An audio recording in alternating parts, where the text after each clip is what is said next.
Nunca olvidaré ese olor. Una mezcla de perfume caro y sudor. El tipo de aroma que solo se percibe cuando entras a una habitación de hotel donde dos personas han estado follando durante horas.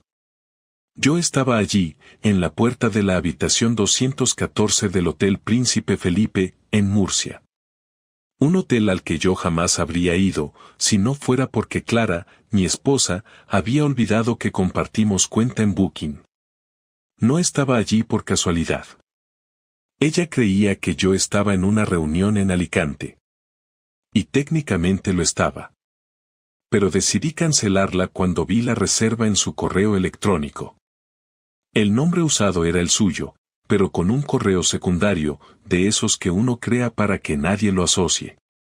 Solo que se le olvidó cerrar sesión en nuestro portátil común. Pedí una habitación en el mismo hotel, 2 plantas más arriba. Aguardé toda la tarde. Luego bajé y esperé en el pasillo, mirando la puerta 214. La vi salir para buscar hielo. Llevaba el vestido azul que siempre decía que era solo para ocasiones especiales. No me vio. Yo llevaba gorra, mascarilla, aún útiles en España según donde estés, y una chaqueta que no suelo usar. Me hice pasar por huésped cualquiera. Entró de nuevo tras un par de minutos. A los 5 minutos toqué la puerta. Un silencio incómodo. Luego unos pasos. La puerta se entreabrió y ahí estaba él. No ella. Un tipo de unos 30 y pocos, sin camiseta, con el cinturón mal abrochado. Ojos confundidos. Ni idea de quién era yo. ¿Quién coño eres tú?, preguntó él, frunciendo el ceño. ¿Clara está? Dile que su marido vino a devolverle su dignidad. La cara que puso, no tiene precio. Cerró la puerta de golpe. Y entonces supe que no necesitaba ver más. La confirmación ya no era necesaria. Solo quería saber hasta qué punto había llegado la farsa. No lloré. No grité. Me fui al bar del hotel y pedí un vermut doble. Así empezó todo. Me quedé en el bar del hotel durante casi 1 hora. No pedí más que ese vermut, y ni siquiera lo terminé. No tenía hambre, no tenía sed, no sentía nada. Era como estar flotando en una sala llena de gente sin escuchar un solo sonido. En mi cabeza solo repetía la escena de la puerta abriéndose, el tipo sin camiseta, y el momento en que él entendió perfectamente quién era yo. No necesitaba ver a Clara dentro para saber lo que estaba ocurriendo ahí. El tipo no preguntó quién, preguntó qué. No me preguntó si era del hotel, si venía por mantenimiento o si me había equivocado de habitación. Me preguntó qué hacía allí. Eso lo decía todo. Esperé en la recepción hasta que ella bajó. Eran casi las 9. Iba con prisa, mirando el móvil, sin saber que yo estaba a 10 metros, sentado en uno de los sillones. Vestía distinto, llevaba un abrigo largo, sin maquillaje, y el pelo recogido como si eso pudiera borrar las últimas horas de su vida. Caminó hacia la salida, pidió un taxi desde el mismo vestíbulo, y se quedó esperando en la acera. Me levanté despacio, caminé detrás de ella y pasé a su lado sin que me reconociera. Subió al coche y desapareció. Yo no la seguí. Ya no tenía sentido. Solo volví a mi habitación, tomé mi mochila, y salí por la puerta trasera para no cruzarme con nadie. Ni siquiera pagué la última noche, ya estaba todo prepagado. Volví a casa esa misma noche. Conduje de madrugada, con la radio apagada y el móvil en silencio. No quería saber nada del mundo, no quería hablar con nadie. Cuando llegué, eran casi las 2 de la mañana. El piso estaba como lo dejamos. Las luces apagadas, todo en orden, el olor de siempre. Lo primero que hice fue ir al baño y lavarme la cara. Me miré al espejo durante un rato largo. Parecía cansado, más viejo que hace solo 24 horas. Intenté recordar la última vez que Clara y yo tuvimos una conversación de verdad. No una sobre facturas o cenas o cosas del trabajo. Una conversación real. No lo recordé. Al día siguiente, ella volvió a casa a la hora de siempre, como si nada. Llevaba una bolsa del Mercadona y traía unas empanadillas que solía comprar para las cenas rápidas. Me vio en la cocina y se sorprendió un poco, pero se recompuso rápido.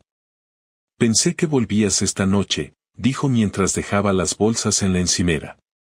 Me adelantaron la reunión, respondí sin mirarla. Ella sintió, sacó las cosas y empezó a guardarlas. No preguntó más. Yo tampoco. Ese día apenas hablamos. Dormimos en la misma cama, espalda contra espalda, como dos extraños. Por la mañana se duchó antes que yo, preparó su café, salió por la puerta y me lanzó un beso al aire. El mismo gesto de siempre, pero sin peso, sin intención. Yo me quedé sentado en el sofá, con el portátil encendido, sin hacer nada. Me sentía como un actor interpretando su propia vida sin saber qué líneas tenía que decir. Durante los días siguientes observé. Me comporté como si todo siguiera igual, pero no dejé pasar un solo detalle. Las horas en que llegaba, el tono con el que hablaba, las palabras que evitaba. Se volvió cuidadosa, más presente. Se reía más, como si tratara de compensar algo. Cocinaba con más ganas, me abrazaba por la espalda, y hasta me propuso ir al cine, algo que no hacía desde hacía meses. Pero yo ya no estaba allí. Yo solo quería entender por qué. No cómo, ni cuándo. El por qué. ¿Qué la llevó a hacerlo? ¿Qué le faltaba, qué buscaba, qué esperaba encontrar en la habitación de ese hotel? El viernes por la noche, después de cenar, encendí la televisión sin volumen. Ella se sentó a mi lado, con las piernas sobre el sofá y una manta cubriéndole los pies. Me miró varias veces, como esperando que dijera algo, pero yo no abrí la boca. Después de un rato, se acercó más y apoyó su cabeza en mi hombro. ¿Estás bien?, preguntó en voz baja. No contesté. Solo la miré. Ella aguantó la mirada unos segundos, luego desvió los ojos hacia el suelo. Te noto raro, insistió. ¿Te acostaste con él en la habitación 214 o fue solo una charla? Solté, sin levantar la voz, sin dramatismo, como si estuviera leyendo una lista de la compra. Se quedó helada. La sangre se le fue de la cara. Se incorporó, abrió la boca, la cerró, y volvió a intentarlo. No sé de qué hablas, dijo, pero su voz temblaba. Claro que sabes. Solo quiero saber si fue una vez o si lleváis tiempo. No. No es lo que piensas. Entonces dime qué pienso. No contestó. Se levantó del sofá, fue hasta la cocina, y se apoyó contra la nevera. Yo me quedé sentado, esperando. No pensaba gritar, no quería escándalos. Solo quería la verdad, sin adornos. No era algo serio, dijo al fin, mirando al suelo, fue solo una vez. No sé por qué lo hice. No sé.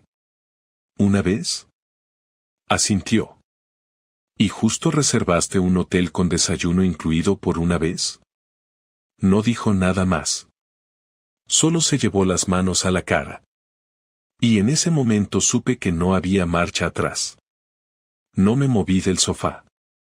Escuchaba su respiración entrecortada desde la cocina. Podía imaginar sus lágrimas, pero no me afectaban como pensaba. Antes, verla llorar me removía todo por dentro, me preocupaba, me hacía acercarme. Pero ahora era distinto. No sentía compasión, solo una especie de curiosidad seca, como quien ve una escena ajena desde la calle. Estaba esperando algo que nunca llegó, alguna explicación que tuviera sentido, pero lo único que hacía era llorar y balbucear frases inconexas sin ninguna coherencia. Se estaba desmoronando, pero no por remordimiento, sino porque la había pillado, y eso era lo que más me jodía. No era culpa lo que veía, era miedo.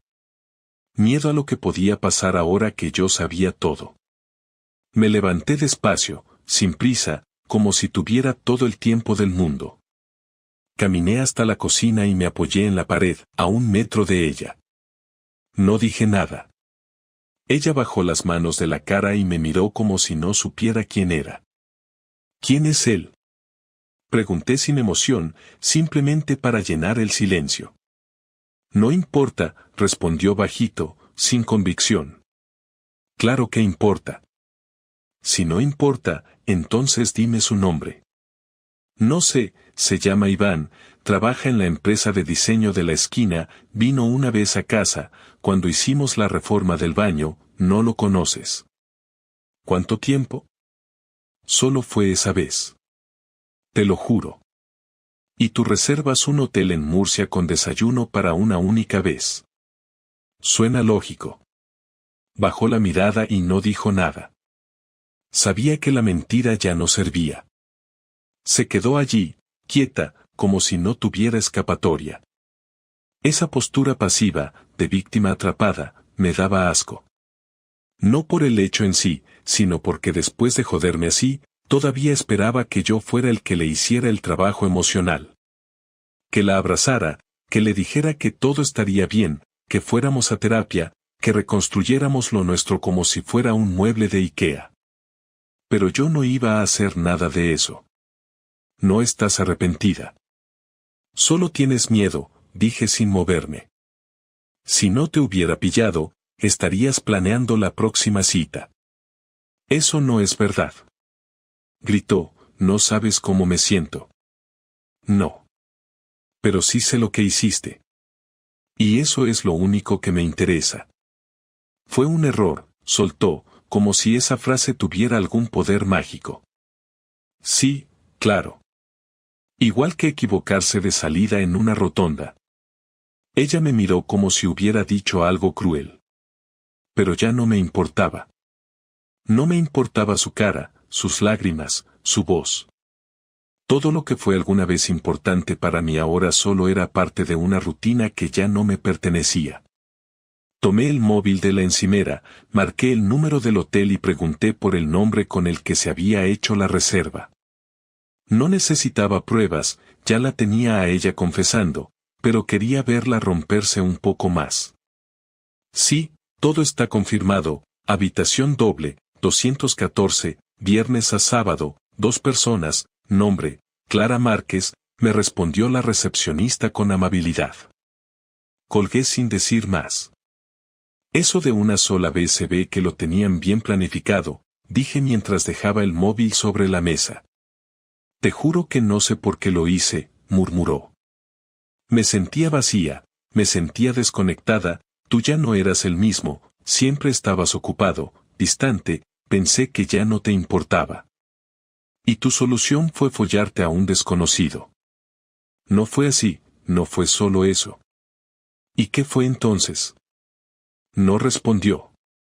Se quedó mirando la pared, buscando alguna salida lógica que no existía. Cada segundo que pasaba hacía más evidente que no había nada que salvar. Ni siquiera me sentía traicionado, me sentía defraudado por mí mismo por no haberlo visto antes, por no haber hecho nada cuando las señales estaban ahí. No es que ella fuera buena ocultándolo, es que yo no quería mirar. ¿Lo vas a volver a ver? Pregunté. No, respondió rápido, casi con miedo. ¿Y si te lo propusiera? Se quedó callada. Esa pausa fue la respuesta más clara que me podía dar. Si él la llamaba, si le ofrecía otra cita, ella iría.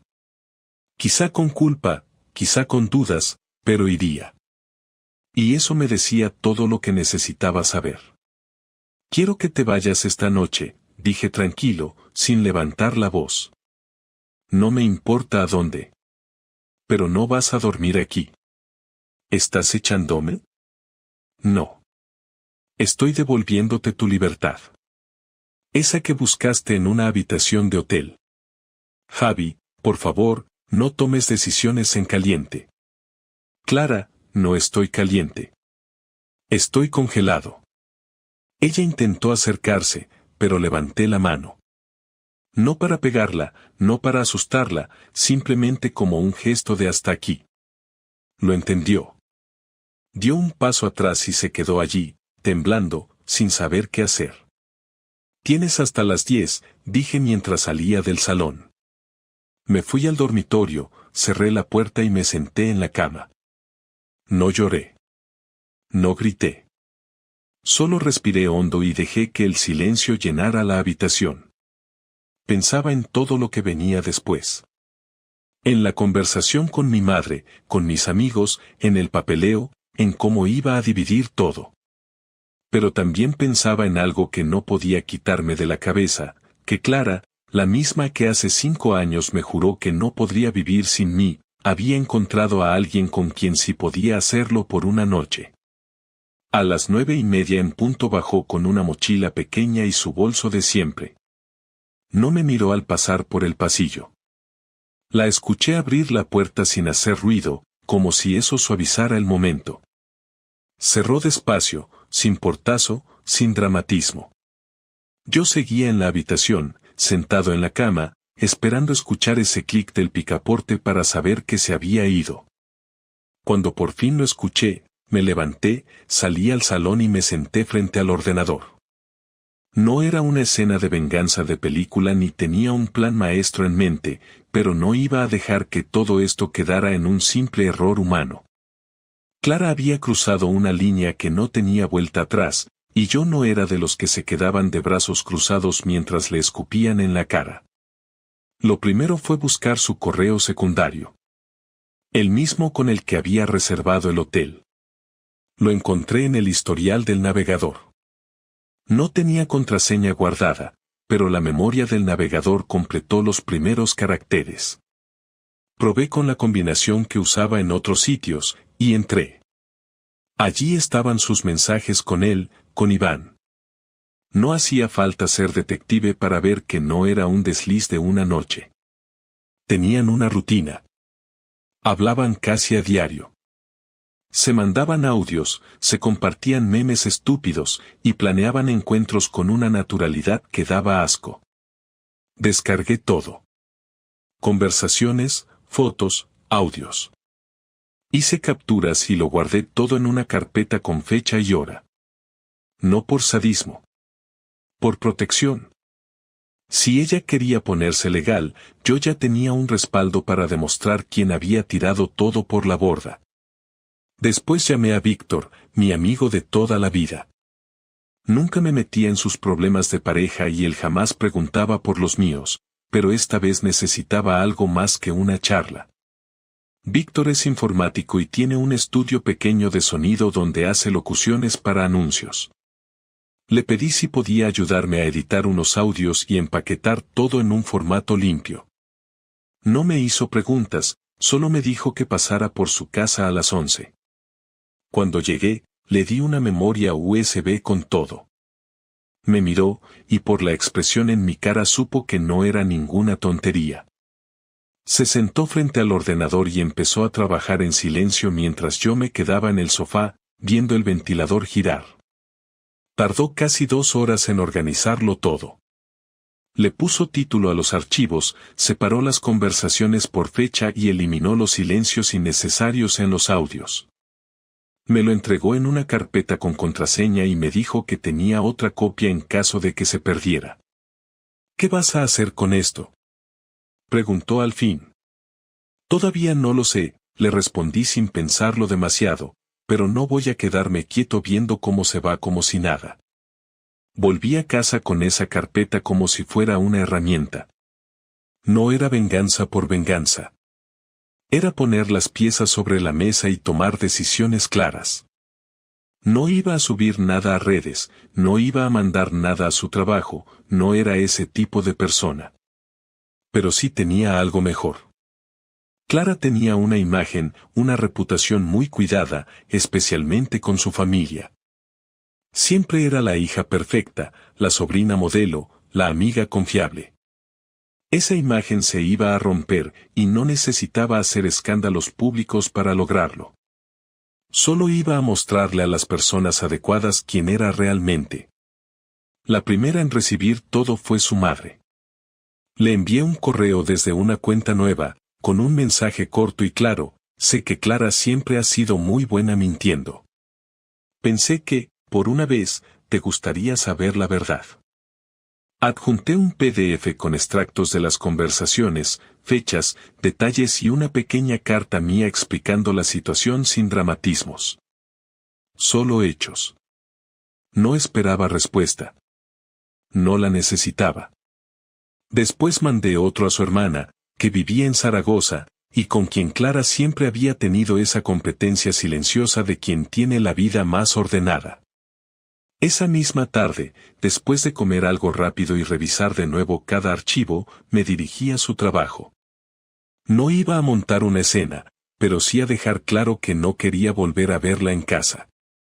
Hablé con el portero, le dije que necesitaba entregarle algo personal y confidencial. Esperé en la entrada del edificio. Ella bajó después de 15 minutos, sin maquillar, con ojeras evidentes y el gesto tenso. Me miró como si no creyera que yo tuviera el descaro de ir hasta allí. ¿Qué haces aquí?, preguntó, con ese tono bajo que usaba cuando no quería que nadie alrededor se enterara de su vida real. Vengo a darte esto, dije mientras le pasaba un sobre cerrado. Es toda la evidencia. Ya lo he mandado a tu madre y a tu hermana. No pienso publicarlo ni arruinarte la carrera, pero quiero que sepas que si intentas ensuciar mi nombre o presentarte como víctima, no me voy a quedar callado. ¿Estás loco?, dijo mientras abría el sobre con manos temblorosas. Estoy tranquilo. Más de lo que esperabas. No tienes derecho a hacer esto. Es nuestra vida privada. Ya no es nuestra. Tú la hiciste pública en una cama que no era la nuestra. No me respondió. Solo se quedó allí, parada, como si esperara que cambiara de idea. Como si le costara aceptar que yo no iba a rogarle, que no iba a pedirle explicaciones eternamente. Di media vuelta y me fui. No dijo nada más. Volví a casa y me senté en el sofá con una cerveza. No sentía alivio. No sentía justicia. Pero sí tenía algo que ella no esperaba: control. Ya no era el tipo que se quedaba esperando en casa con la cena hecha. Ahora era el tipo que, cuando lo traicionaban, respondía sin hacer ruido, pero con contundencia. Pasaron 3 días sin que supiera nada de Clara. Ni un mensaje, ni una llamada, ni siquiera una reacción a lo que le entregué frente a su oficina. Supuse que estaba digiriendo las consecuencias, o intentando minimizar el daño en su círculo familiar, o simplemente esperando a que yo me calmara para poder aparecer con una versión reciclada de los hechos. No me importaba. No tenía prisa. Pero el cuarto día, a las 8 en punto de la noche, apareció en la puerta. Llevaba la misma mochila con la que se había ido, el rostro más delgado, el gesto apagado. No hizo falta que dijera nada, yo ya sabía a qué venía. Abrí la puerta, la dejé entrar, y nos sentamos uno frente al otro en el comedor. Ninguno de los dos tocó nada. No había comida servida, no había música, no había televisión. Solo 2 personas sentadas que habían sido pareja durante años y que ahora estaban en extremos distintos de una línea que no se podía cruzar otra vez. No he venido a discutir, dijo con voz firme pero baja. Solo quiero hablar. Habla, respondí, sin moverme. He estado en casa de mi prima. No quería hablar con nadie. Mi madre está furiosa, mi hermana no me contesta los mensajes. Supongo que ya sabías que esto iba a pasar. No me alegra, pero tampoco me molesta. Lo que hiciste fue cruel. Lo que hiciste tú fue desleal. Yo sé que lo arruiné todo. No vengo a justificar nada. Pero creo que merezco que me escuches. Llevas una semana mintiendo, Clara. No estás en posición de hablar de lo que mereces. Se quedó en silencio unos segundos. No rompió a llorar. Me miraba con los ojos firmes, como si hubiera ensayado cada palabra antes de venir. Cuando empezaste a estar más metido en tu trabajo, yo empecé a sentir que todo era automático. Que ya no había espacio para mí. Que ya no me mirabas como antes. Que estabas en la casa, pero no conmigo. Y tú decidiste resolver eso acostándote con otro. No fue así de simple. Entonces explícame cómo fue. Me sentía invisible, Javier. Sentía que ya no importaba. Él fue amable, me escuchó, me hizo sentir otra vez vista. No estoy diciendo que estuvo bien, pero fue real. ¿Y eso qué significa? ¿Qué valía la pena traicionar lo que teníamos? Significa que cometí un error. Un error grave, sí. Pero no lo hice para destruirnos. Lo hice porque no supe manejar lo que sentía. No te creo. ¿Qué parte no crees? No creo que no supieras lo que hacías. Porque reservaste un hotel, lo planeaste, mentiste durante semanas, volviste a casa cada día y me miraste a los ojos como si nada. Eso no es perder el control. Eso es tenerlo muy claro. Guardó silencio. Esta vez sí bajó la mirada. No sé cómo pedir perdón, dijo después de un rato. No puedes. ¿Y qué va a pasar ahora? Ya empecé los trámites para separarnos. En 2 semanas firmaremos. ¿Tan fácil?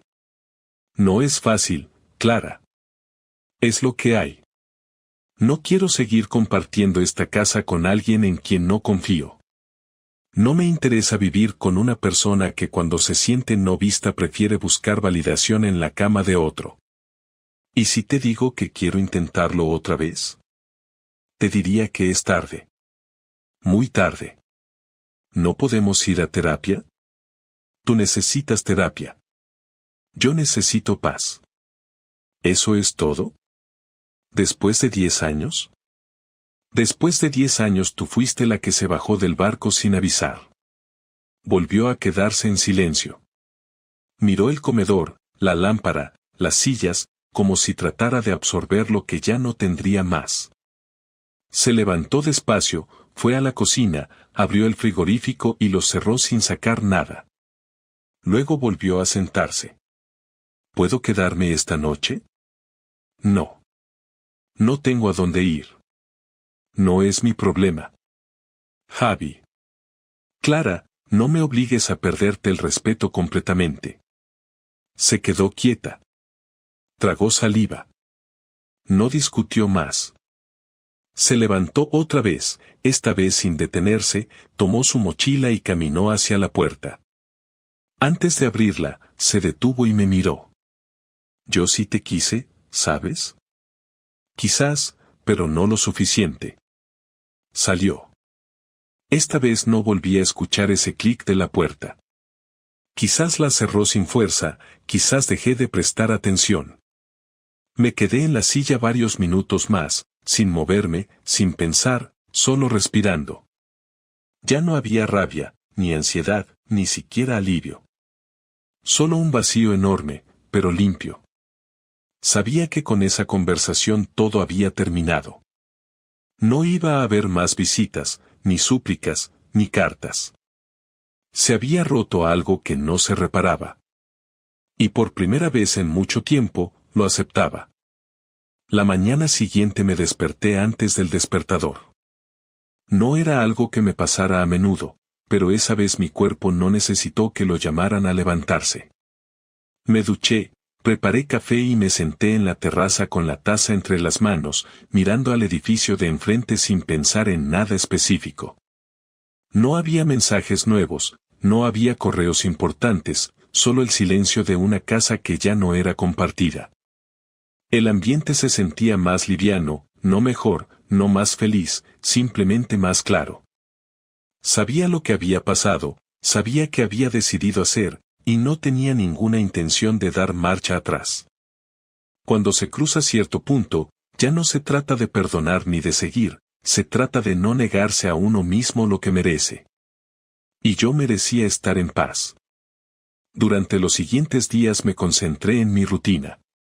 Volví al trabajo con normalidad, hablé con los abogados, preparé los papeles necesarios, envié copias de documentos y separé cuentas bancarias. No hubo drama. Clara respondió a todo con formalidad, sin resistencia. Entendía que ya no había negociación. Me escribió un mensaje corto agradeciendo que no la hubiera expuesto públicamente. Le contesté que nunca fue mi intención arruinarle la vida, solo mostrarle las consecuencias de sus actos. No volvimos a hablar más. Vendí el coche que compartíamos y cancelé una suscripción conjunta al gimnasio. Cambié las contraseñas de las cuentas que habíamos abierto juntos. Me quedé con el piso porque estaba a mi nombre, pero decidí que en cuanto firmáramos la separación no pondría en venta. No quería seguir viviendo allí. Cada rincón tenía algo que me recordaba los últimos meses. No es que el lugar tuviera un peso emocional insoportable, sino que simplemente ya no se sentía como hogar. Era un espacio funcional, pero no mío. Cuando se acercó la fecha de la firma, recibí un par de llamadas de amigos mutuos. Algunos querían entender qué había pasado, otros solo buscaban chisme. No les conté detalles. No porque quisiera protegerla, sino porque no me interesaba convertir mi vida en un relato de bar. Los que valían la pena entendieron el silencio. Los que no, se fueron solos. El día que firmamos, llegamos a la notaría con 5 minutos de diferencia. Clara había cambiado el corte de pelo. Más corto, más recto, sin color. Llevaba ropa sencilla y un bolso nuevo. Me saludó con la cabeza. Yo asentí. No hablamos durante todo el trámite. El notario leyó los puntos, nos pasó los papeles, firmamos. Ella preguntó si podía quedarse con algunos muebles y la vajilla del salón. Le dije que sí, que lo eligiera y me avisara para que yo no estuviera en casa cuando los retirara. Me agradeció, firmó el último papel y salió sin despedirse. Una semana después recibí la notificación oficial. Estábamos legalmente separados. Esa noche no hice nada especial. No salí, no brindé, no me encerré a llorar. Pedí una pizza, vi un documental y me acosté temprano. No sentía que hubiera perdido nada. Tampoco me sentía liberado. Lo que sentía era otra cosa, algo parecido a un reinicio obligatorio. Como cuando un sistema falla y no queda otra que formatearlo todo. Sin garantías, sin copias de seguridad. Pasaron algunos días más y me encontré pensando menos en ella. Empecé a notar cosas que antes me pasaban por alto. La calma de no tener que medir mis palabras. El placer simple de no tener que fingir entusiasmo frente a alguien que ya no me miraba de verdad. Volví a escuchar música que antes evitaba. Volví a leer. Volví a sentir que tenía espacio. Un sábado al mediodía, salí a caminar sin rumbo. Terminé en un parque cerca del centro, me senté en un banco y vi pasar a la gente. Había parejas, familias, niños jugando. No me generaba envidia. Me sentía ajeno a todo eso, pero no en un mal sentido. Por primera vez en mucho tiempo no quería estar en otro lugar. No tenía prisa. No pensaba en lo que me había hecho Clara, ni en Iván, ni en los hoteles, ni en lo que podría haber sido. Solo estaba allí, respirando aire fresco, sin tener que justificarme ante nadie. Cuando se acercó una conocida que no veía desde hace años y me saludó con una sonrisa genuina, supe que algo había cambiado en mí. Ya no me sentía cargado. Ya no arrastraba esa mezcla de decepción y rabia. Solo quedaba la certeza de que había actuado como debía. No perfecto, no ejemplar, pero con claridad. Y eso era suficiente. Esa noche, Al volver a casa, abrí una carpeta del ordenador donde había guardado todo lo relacionado con Clara y su infidelidad. Miré los archivos por última vez. Leí los mensajes, escuché un par de audios. No sentí nada. Eliminé todo. Sin ritual, sin emoción. Solo pulsé eliminar, vacié la papelera y apagué el ordenador. A partir de ese momento, supe que ya no era parte de mi historia. Era solo un capítulo cerrado. Y yo, por fin, podía empezar otra cosa. Sin ella. Sin rencor. Solo con lo que había aprendido, que si alguien te rompe, no está obligado a repararte. Pero tú sí estás obligado a no permitir que vuelva a hacerlo. Y eso es justo lo que hice. Nada más. Nada menos.